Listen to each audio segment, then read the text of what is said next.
dhaggeeffattoota daawwattoota Oromiyaa Miidiyaa Teknooloojii paartiin ABO ibsa isaanii yeroo gara yerootti baasan keessatti miseensonnii fi hooggantoonni mana hidhaa keessa jiran akka gadi lakkifamaniif dhiittaan mirgaa paartiin badhaadhina hooggantoota ABO irratti raawwataa jiru gara jabeenya. Addi Bilisummaa Oromoo dhaaba siyaasaa Itoophiyaa keessatti seeraan galmaa'edha. Seeraan ala kan dhuma hin qabne hooggantootaa fi miseensota isaa parameetira seeraa qabeessa ta'een ala jiran eessummaa fi hammeenya dhuma hin qabne ta'uu gareewwan mirgoota adda addaa mirkaneessaniiru. Akkuma beekamu iddoo birootti lammiilee miidhaa fi badii seeraan ala irraa baraaruu akkasumas hundaa ol ajaja mana murtii karaa bu'a qabeessa ta'een raawwachuuf gaheen poolisii olaanaadha. Haala kanaan poolisiin Oromiyaa ajaja mana murtii irra deddeebiin dabarsuu namoota miidhaman to'annaa jala oolchaa jira. Poolisiin mana murtiitti dhiyaate maaliif akka seeraan ala hidhaman akka ibsu ajajee poolisiin garuu mana murtiitti hin agarsiisne. Adoolessa 18/2022 manni murtii aanaa Burraayyuu kora baasee irratti hundaa'uun iyyanni abukaatota hidhaman hatattamaan akka gadi dhiifaman murteessee jira. Murtii guyyaa afurii booda gaafa adoolessa 21/2022 ajajni mana murtii barreeffamaan poolisii bira gahe. Garuu poolisiin ajaja mana murtiitiin raawwachuu dhabuu fi namoota hidhaman hanga har'aatti tursiiseera.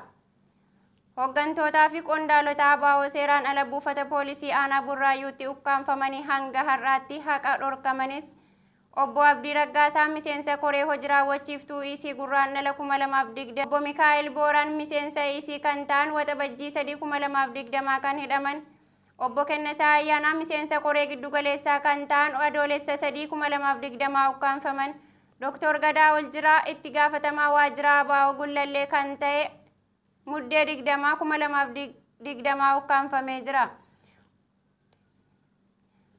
Obbo Daawit Abdataa qondaala siyaasaa olaanaa kan ta'an adoolessa 12/2020 ukkaanfaman. Obbo Lammii Beenyaa qondaala siyaasaa olaanaan adoolessa 12. Obbo Gadaa Gabbisaa qondaala siyaasaa olaanaa kan ta'an gurraandhala 19/2022 ukkaanfaman.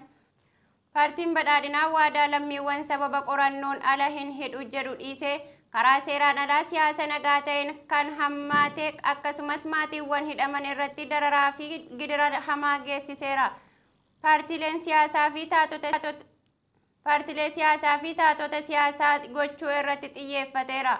Amalli akkasii sirna bulchiinsa Itoophiyaa milkaa'ina yeroo dheeraaf sababa walitti bu'iinsaa fi tasgabbii dhabuu du'aatii gidira beelaa fi hiyyummaa hamaa ta'eera. Dhiittaa mirga dhala namaa sadarkaa dhaabbilee haqa bukkeetti kan akka mana murtii fi ajaja isaa dhiisuun sarara diimaa guddaa kallattii fuulduraa biyya kanaa kan agarsiisudha. Kanaaf hawaasni idil-addunyaa mootummaan Itoophiyaa ajaja heeraan akka kennu mirga namoomaa akka kabaju hooggantoota ABO fi miseensotaa fi hidhamtoota siyaasa biroo seeraan ala hidhaman akka gadi lakkisu waamicha goona.